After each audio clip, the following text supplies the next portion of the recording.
This episode is brought to you by Amazon Business. We could all use more time.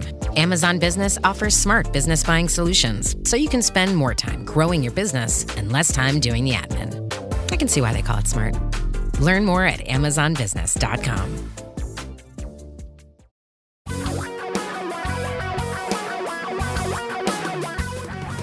Reality radio for a really great future. We're talking real money. Let's just start with the phone number. Let's just get that out of the way so you remember it throughout the next hour or two.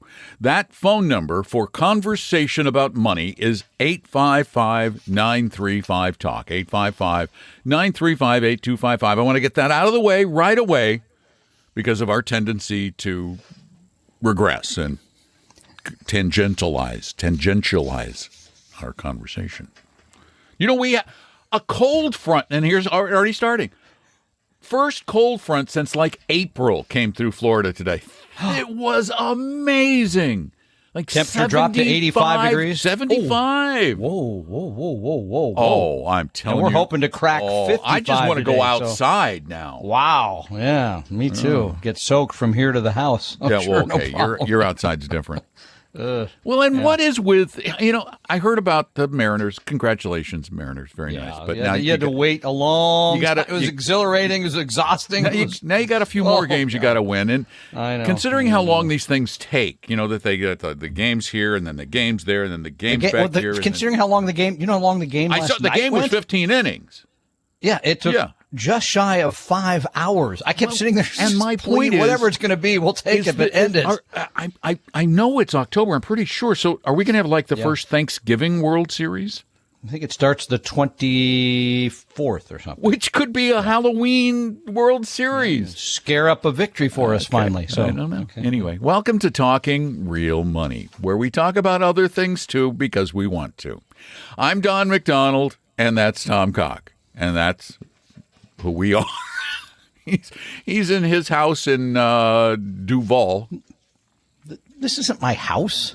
Okay, this is the house next to the house. Yes. This is the little house. Auxiliary on the dwelling prairie. unit. Yeah. And I am in my studio in Florida with one little bug. There's a bug that's haunting my studio. It's sounds like a mosquito when it comes close to my head, but it's so fast I can't kill it.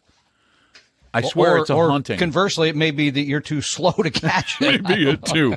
I've just slowed down.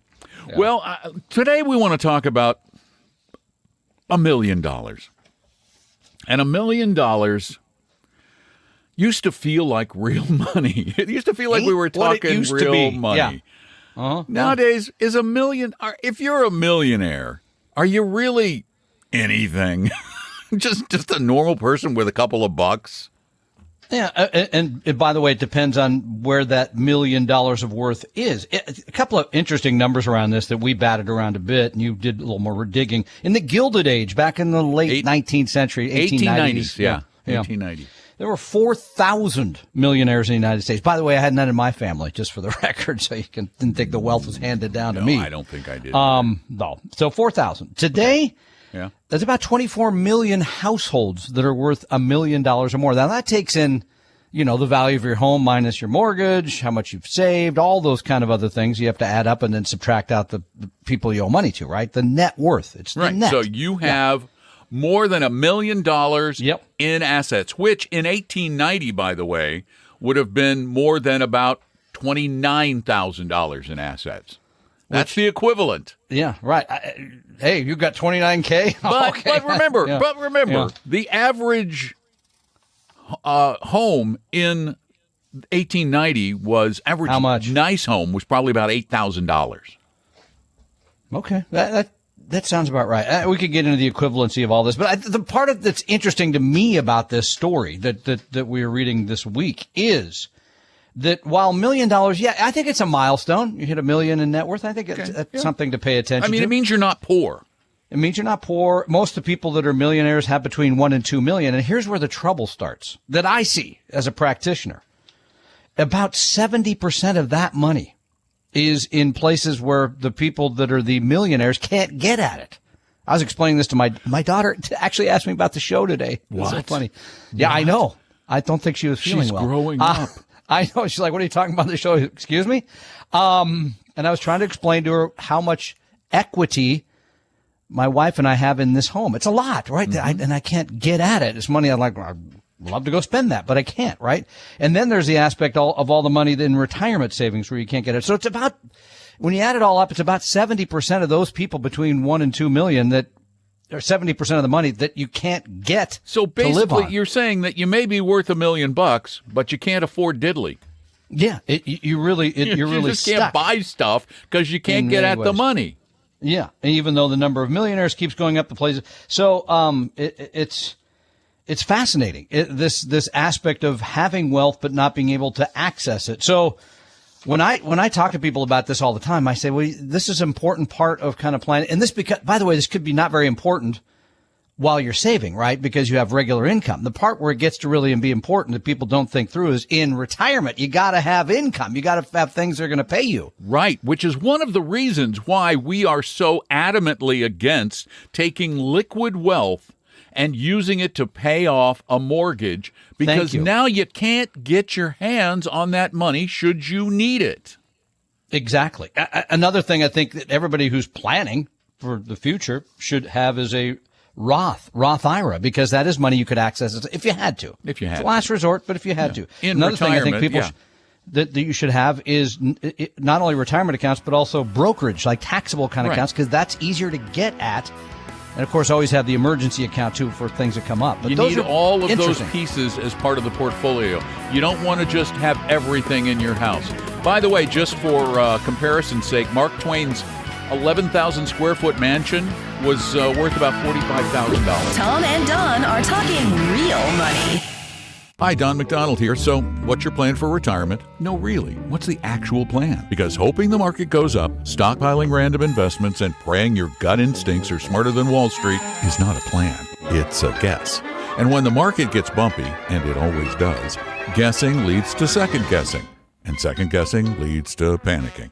That's why you need more than a portfolio. You need a purpose, a strategy, a real financial plan built just for you by a 100% fiduciary advisor who's legally obligated to act in your best interest. Imagine that. Start your plan today with a free, no-pressure meeting at TalkingRealMoney.com or call 800-386-3004. That's TalkingRealMoney.com, because your future deserves more than crossed fingers and wishful thinking. By the way, no sales pitch, no obligation, just smart help for real people who want to stop guessing and start planning. Appella is an SEC-registered investment advisor. See AppellaWealth.com or the firm's Form ADV for more details. Your guides to a really great financial future. Tom and Don are talking real money. You know, it's curious. I was just running some numbers looking back at census data going back to 1890. And it's funny, in 1890, about 12 million households were worth more than $30,000. Whereas today, the equivalent is $1 million, and it's 24 million households. But as a percentage of the population, more people in the Gilded Age were in that well-to-do category. Yeah, that's interesting. I bet the 1% was really the one. I mean, because all those people that took advantage of the manufacturing breakthroughs, all that absolutely. stuff, huge. I mean, massive. You can compare today's mansions really with the Gilded Age mansions. And when you look at some of the stuff that, you know, like the Biltmore in Asheville, you go, that's a European castle. Yeah. Wow. Talking real money. Talking real money. 855-935-TALK is our phone number to talk real money together, you and us, here on the show that we do every Saturday from noon until 2 Pacific time on Northwest News Radio, or 3 to 5 Eastern time for those of you around the country or the world. 855-935-TALK works from pretty much everywhere. So we've heard from Italy, Germany. You're up next. So we've heard from Italy, Canada, Sweden, or there was somebody else in the upper, the north, somewhere, way up north there. Yeah, right. Mm-hmm. I think Great Britain once, a long time ago. I believe you're correct. Yeah, I think so. So Germany, you're up next, as I said. Our numbers from Germany aren't that great. No, they're not that great. Hard to believe. They're great. I think they're better from China. I think we've always done well in China for reasons I have no idea. I have no idea. And speaking of China, Yeah, the China thing. I mean, okay, we have a little trade war going on with the Chinese right now. Kerfuffle. Yeah, they said, we're not going to give you those metals. Those, what are they called again? Sorry about that. Not the metals you wear either. These are ones for manufacturing. Rare earth elements, which aren't all that rare, but they're just hard to get. Yeah, they have them. So they're not going to give those to us because they're mad at us, and so now we're mad. And we're going to throw 100% tariff on some new stuff. And remember the tariffs? That was a big deal back in April. Yeah, kind of. Here's the thing. And it's funny. I haven't really seen the prices of the stuff I buy go up. I don't pay close enough attention, which I should. But here's the thing. We mentioned recently that so somebody called me 10 days ago and said, hey, my 401k is da-da-da. I said, that's great, but you might want to subtract 10 or 20%. Why would I do that? I said, because it's basically gone up for the last 3 years here. So at some point, things when do the have a market tendency. might go down, you mean? Thank you. Yeah, exactly.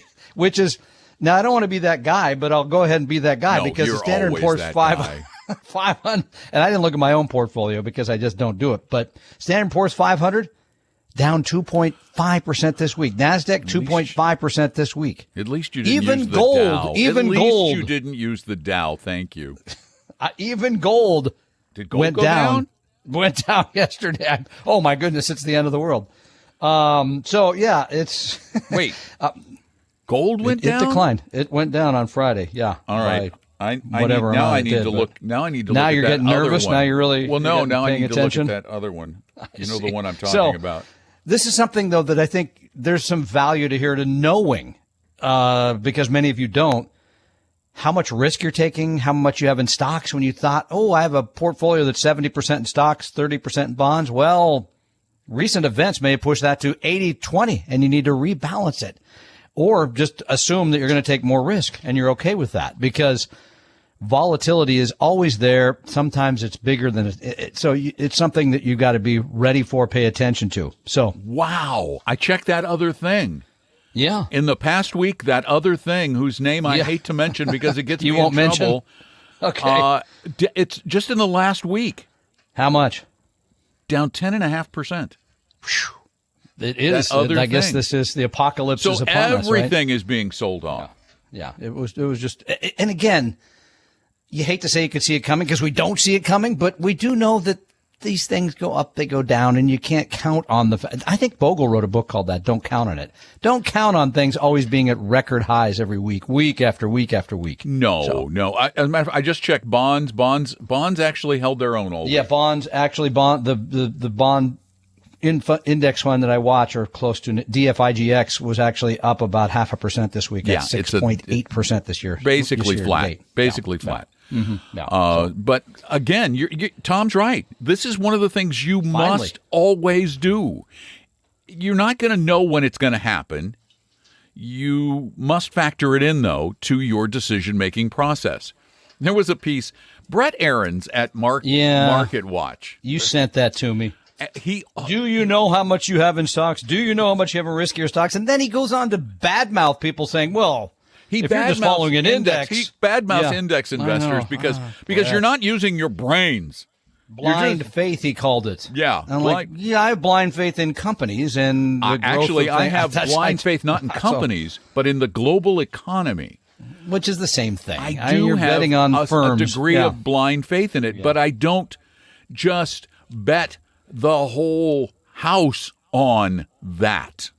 You see, my portfolio in my dotage here is... I'm going to pause there for a moment because somebody at a meeting this week among the leadership at our company accused me of preparing to die with my boots on. I said, well, not quite that old yet. You're not that old. I'm not quite dead. I'm feeling much better. Go on, as you were saying. In my dotage, I am now down to 60-40. Really? Yeah. Wow. Yeah. Okay. I have been increasing my downside protection as retirement gets closer. Yeah. Exactly. Even though I know I can handle the risk. I know I can. But you'll have money to pull money out of things that might not have gone up. I also have other people I have to think about in that emotional decision. There's that. 855-935-TALK. This is a good time to call now. Tom and Don are talking real money. Tito's Handmade Vodka is America's favorite vodka for a reason. From the first legal distillery in Texas, Tito's is 6 times distilled till it's just right and naturally gluten-free, making it a high-quality spirit that mixes with just about anything, from the smoothest martinis to the best Bloody Marys. Tito's is known for giving back, teaming up with nonprofits to serve its communities and do good for dogs. Make your next cocktail with Tito's. Distilled and bottled by 5th Generation Inc., Austin, Texas. 40% alcohol by volume. Savor responsibly. For your real life and real future, Tom and Don are talking real money. I want to return for a moment to this article by Brett Arends of MarketWatch. Love the title. The title is, "This is the dumbest stock market in history. Wisdom of crowds indeed," for the subtitle. I would love, we don't have guests, and I don't know if he'd even come on, but I would love to have a discussion with Mr. Arends, because he argues that the market now is overwhelmed by what he calls dumb money.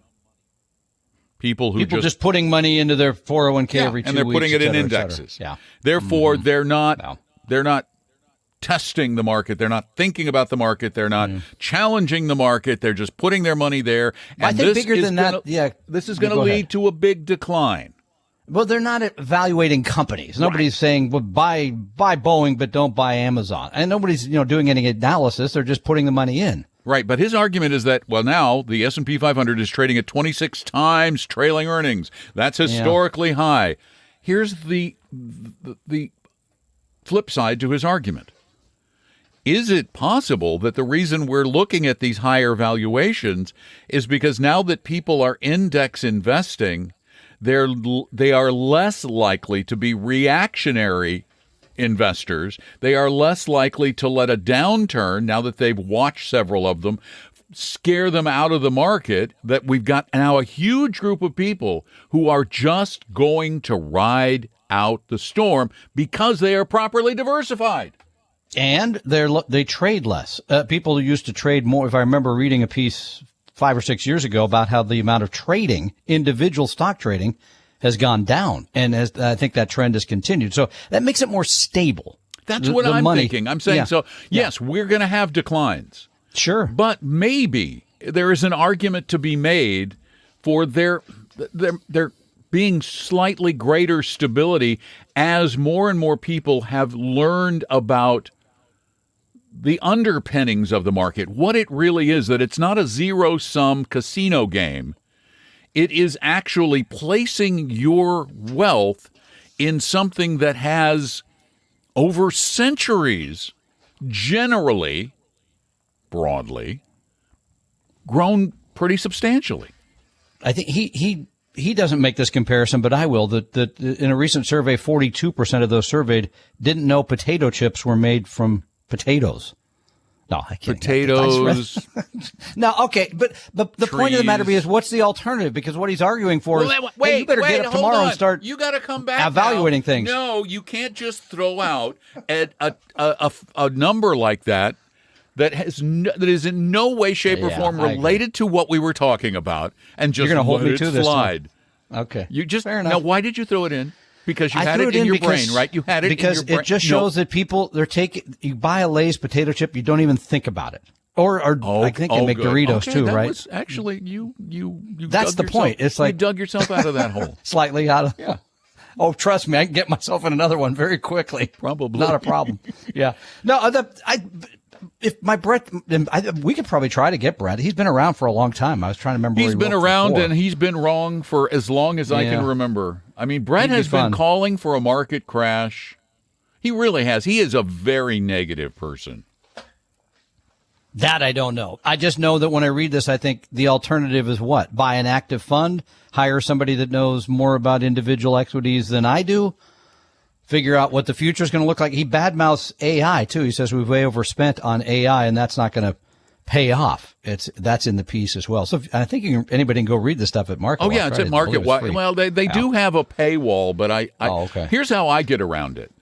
I subscribe to Apple News, so because I don't like I don't like it. I don't like it. And I'm just checking to see his record is. Yeah, he does talk a lot. He's not a full-fledged bear, but he's bearish. Yeah. Which again, that's fine, but the reality is that the market has a tendency to go up, not to go down. Right. And as human beings, we have a tendency to go negative rather than positive. So when people tell you this is going to be bad, what we know is people have a tendency to say, yeah, I got to do something. I got to move my money. That's bad. Right. Moving it is bad. And I guess the bottom line, and really this is what it all boils down to. It's not about potato chips? It's not about potato chips or strange facts. It's about making sure that you have your money invested in a way that will protect your fragile psyche. Yeah. From very the occasional important declines. Mm-hmm. That's it. If you try to protect your entire portfolio against declines, well, you're basically saying I don't want to make any money. So we got to protect our psyches. 855-935-TALK. Tom and Don are talking real money.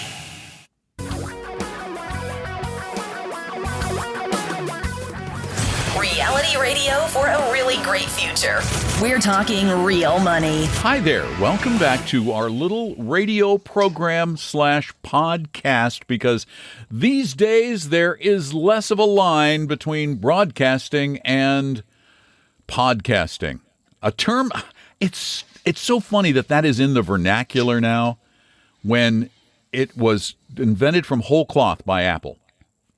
They came up with a name. I didn't know that. the iPod, and then they put the iPod podcast. Of course. Makes sense. That's sure. where it came from. Yeah. Podcasting. And for those of you playing along from home, I believe that our first podcast was like 2003, long time ago. I think it was after that, because we got named Best Money Podcast by Money Magazine in 2008. But I think it'd been around.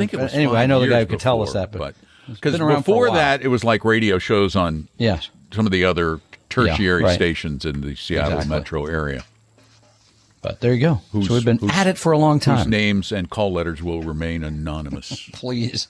855-935-TALK. That is a great number to memorize and hang on to, because every Saturday it brings you literally to us for conversation about money, and it brings you from everywhere, including Fairfax, Virginia. Samir, welcome to the program. Hey, good afternoon. Thanks for taking my call. I was just listening to your crypto podcast, and I said, hey, these guys seem to know what they're doing, so I'll call. He's not mad at us. Question. We are both me and my wife are 52, and we have a significant net worth built up, but I feel like our savings plan seems to be just throw everything against the wall and hope it sticks. Oh, you have a bad case of hodgepodge-itis. Reluctantly guilty as charged. Okay. All right, let's look at it. What do you got? Well, so I have $2 million in taxable accounts, out of which $750,000 are unrealized gains. Okay. I'm sorry for the truck next to me. No, that's all right.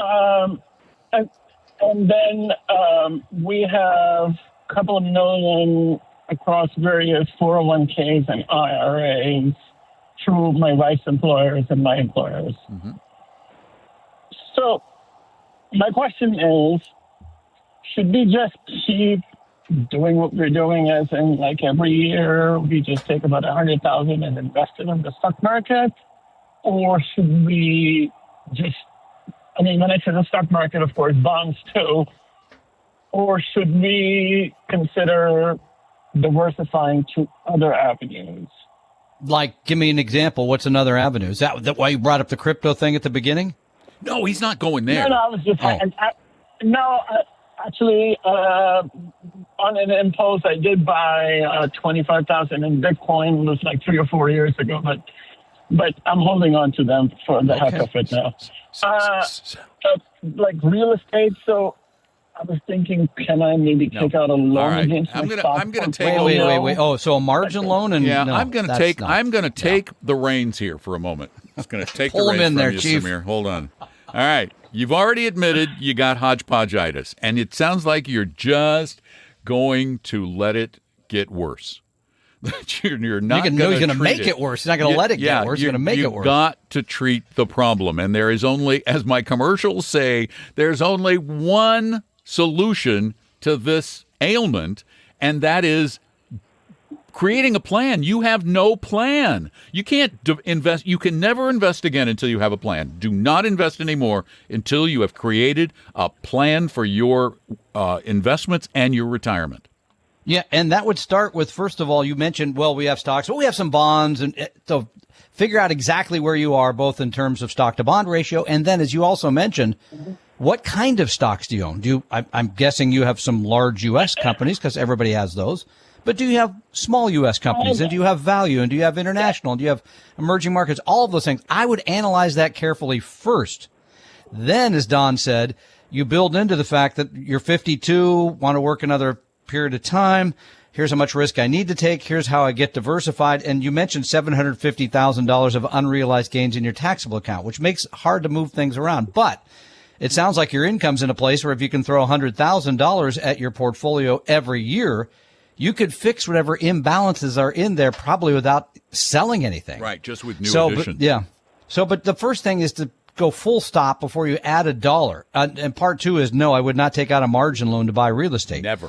I see no reason in margin loans right now. I meant to look this up because somebody asked me about them at Schwab. I think they're 9%. It's not cheap money anymore. So, and it's not something I advise anyway. And frankly, why do you need to run out and buy real estate? Again, it's simply because I feel like we just seem to be on auto pilot. We got money, let's invest. We got money, let's invest. We just seem to always gravitate towards. Do you have a planner? Do you have a financial planner? I do not. You should have one. Yeah, with that amount of money. With that amount of money, and given the fact that you are, a decade and a half from retirement, you really need someone who is going to give you better direction. And my guess is that any financial planner, investment advisor worth his or her salt, a true 100% fiduciary advisor, would never suggest that you go into real estate. They might suggest that you buy something like the Vanguard Real Estate Investment Trust Fund to get exposure to real estate, but they would not tell you to go out and buy your own real estate because that becomes a real job, and it sounds like you already have a real job. Yes, more than plenty. Yeah.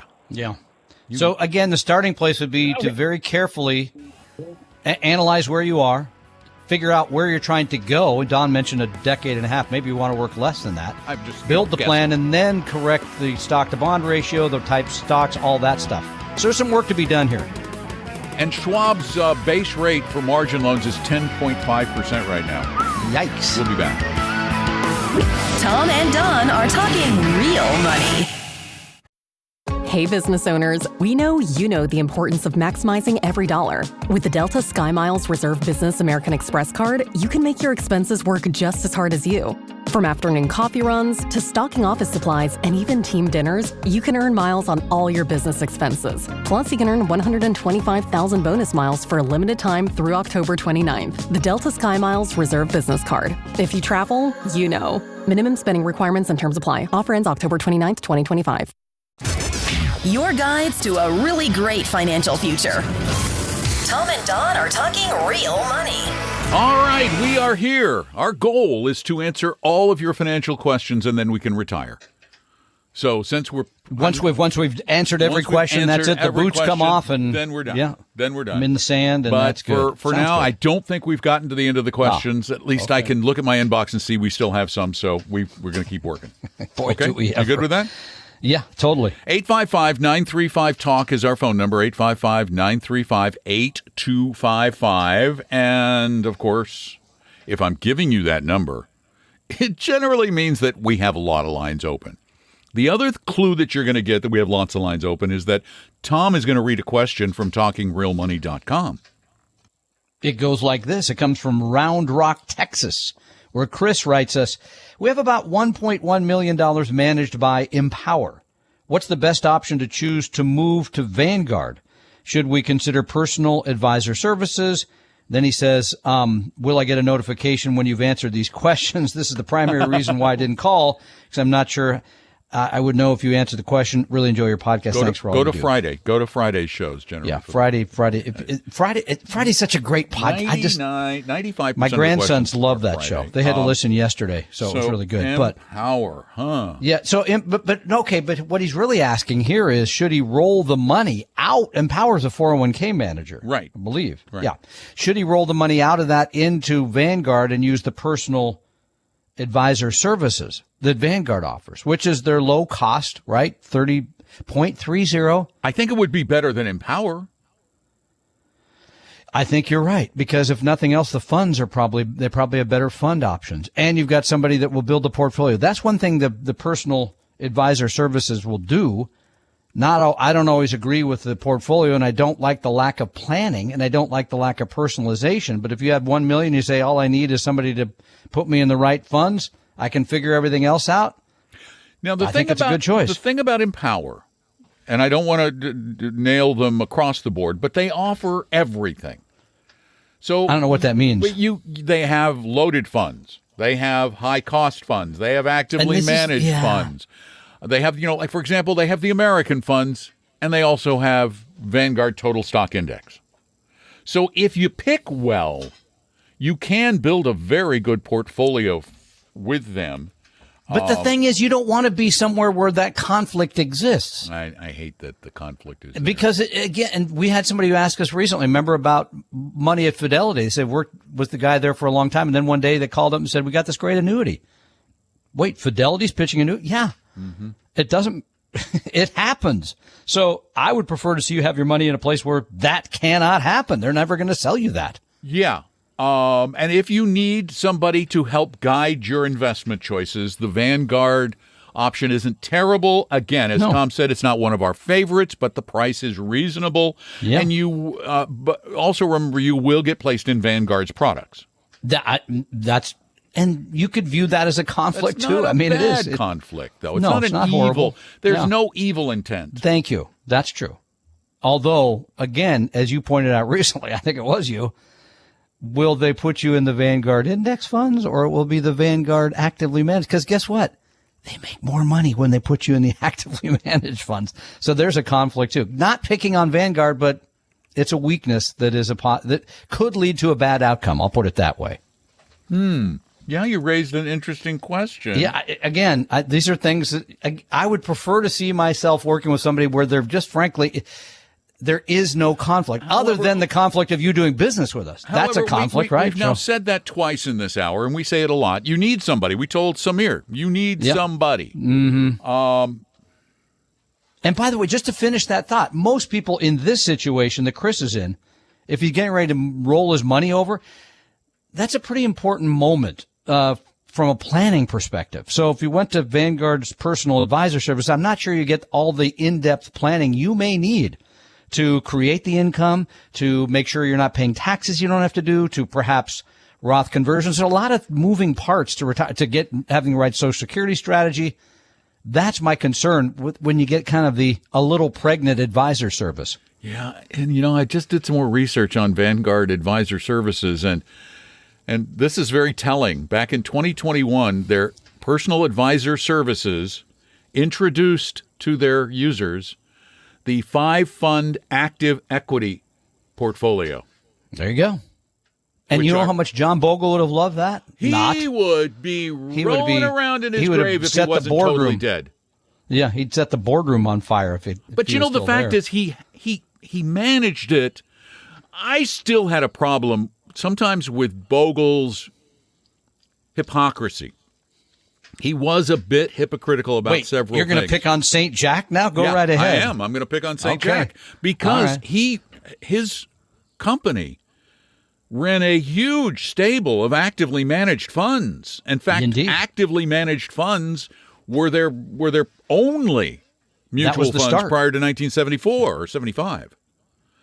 So Wellington, right? Wellington Management, which is still managing for them, the Windsor Fund, the Wellington Fund, the Wellesley Fund, all actively managed, which I used to believe wasn't terrible. I still don't believe it's terrible. I just don't think it's optimal. And the other issue that Bogle had was his stubborn refusal to accept that international investing since World War II suddenly made more sense. Yes, you could not invest in Japan and Europe in 1944. When he was a young man. You wouldn't get your money back. It turned into a buzz bomb. I really do think that that our decisions are dramatically influenced by our younger years and our experiences. You remember, like your parents, how influenced they were by their parents and them growing up in the Depression. And big. And the war. Massive. So I really, those kinds of things bother me a little bit. And that's why I don't know that I would want to be with a one-trick house like Vanguard. I think that's a fair criticism. As you said, you could do worse, but it's not optimal. Do worse. And Schwab offers similar services, but with a wider array of products. So might look at that too. 855-935-TALK. Tom and Don are talking real money.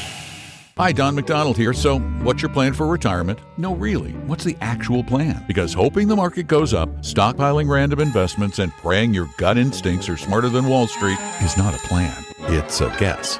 And when the market gets bumpy, and it always does, guessing leads to second guessing. And second guessing leads to panicking.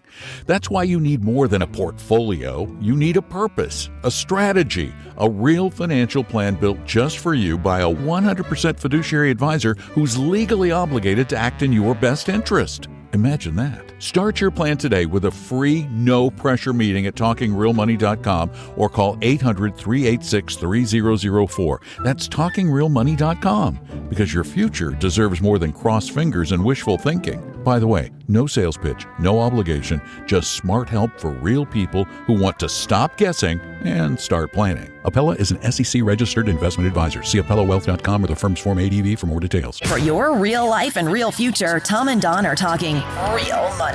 You get Bogle on the phone, did you? And he told you off? No. Oh, he's dead. Okay. He's gone. Okay. He's in the ground. If anybody could call from the great beyond, probably him, though. 855-935-TALK is our phone number. Let's go to Olympia, Washington. And Dave, welcome to the show. Hi, Dave? I just like to ask a couple. Yes. Go ahead. I just like to ask a couple of quick questions. What kind of a return should I expect over the last 5 years with the people I'm with? And also, what's a good expense ratio, or too high of an expense ratio, I should say? Those are both great questions. I'm going to defer the former to let Don handle that one, because that's pretty hard. Because what is your stock to bond ratio? Well, that's an impossible number to give you. Are you talking calendar years? And are you talking the reality 5 years is, to the end of... it totally depends on how the portfolio is constructed, what its intent is. And by the way, that would be the thing I'd look at rather than the return necessarily. I'd want to be diversified. I'd want to make sure I have small, all those things. But moving to the second part, what an expense ratio of a mutual fund or exchange traded fund? I'd say anything north of 0.3, probably too expensive. I mean, there's going to be a few individual funds, but on average, I think our portfolios are average about 0.18 or something. You can get cheaper. You can go to Vanguard and get 0.003. 0.03. Right. 3 basis points. 0.03. Yeah, 3 100s. So you can get cheaper, but I'd say anything north of 0.3. Go ahead. Okay, so if like, let's say you were in you got a financial advisor, you got him, blah blah blah. I was just wondering what kind of number I was looking at, or should I be looking for somebody else? Well, tell me about real quick, in about 1 minute, tell me about your current situation and fee structure. Well, I'm in a situation where at work, my 401k it's currently bringing me 14% this year. Okay, but again, those numbers are meaning these are numbers like that just mean nothing. You said you had an advisor. What does your advisor charge a year? It's probably around 1.3. When plus you add everything together. Okay, that includes the fund expenses. And how much money do you have with that advisor approximately? Mil. Okay, that's about right. That's ballpark. That's not outrageous. Yeah. That's ballpark. But again, the key point then still would be knowing the kind of stocks getting into the guts of the portfolio. That would be the decision to be made, whether it's good or not what it's done the last 5 years. Yeah, I would really, the only way I could tell you that whether I liked it or not would be to look at your whole portfolio and go, yeah, this is well crafted, or this is a hodgepodge mess. And we don't really have the time to go through the whole thing, but that should give you a ballpark. You're in the right range in terms of what you would pay an advisor plus fees and expenses. That's ballpark.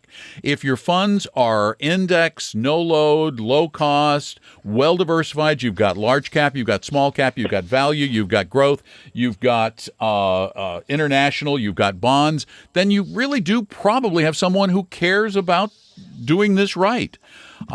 Short of seeing it, I would use that as my benchmark, not returns. Thanks so much for the call. We really appreciate it. If you want to ask us questions, it's easy. Just go to talkingrealmoney.com and click on that contact form. The opinions and views expressed on this podcast were current on the date recorded. Opinions, estimates, forecasts, and statements of financial market trends that are based on current market conditions constitute our judgment and are subject to change without notice, including any forward-looking estimates or statements which are based on certain expectations and assumptions. Although information and opinions given have been obtained from or based on sources believed to be reliable, no warranty or representation is made as to their correctness, completeness, or accuracy. Information presented on the podcast is not personalized investment advice from Appella Wealth. The views and strategies described may not be suitable for everyone. This podcast does not identify all the risks, direct or indirect, or other considerations which might be material to you when entering any financial transaction.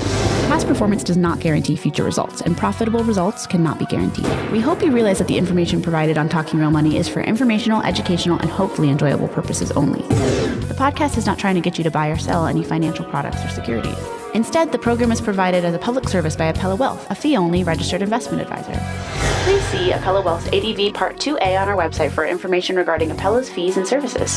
Appella Capital, LLC, DBA Appella Wealth, is an investment advisory firm registered with the Securities and Exchange Commission. The firm only transacts business in the states where it is properly registered or excluded or exempt from registration requirements. Registration with the SEC or any state securities authority does not imply a certain level of skill or training. Appella does not provide tax or legal advice, and nothing either stated or implied here should be inferred as providing such advice.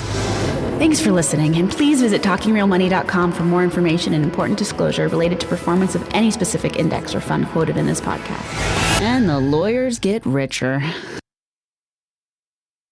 This episode is brought to you by LifeLock. It's Cybersecurity Awareness Month, and LifeLock has tips to protect your identity. Use strong passwords, set up multi-factor authentication, report phishing, and update the software on your devices. And for comprehensive identity protection, let LifeLock alert you to suspicious uses of your personal information. LifeLock also fixes identity theft, guaranteed or your money back. Stay smart, safe, and protected with a 30-day free trial at LifeLock.com/podcast. Terms apply.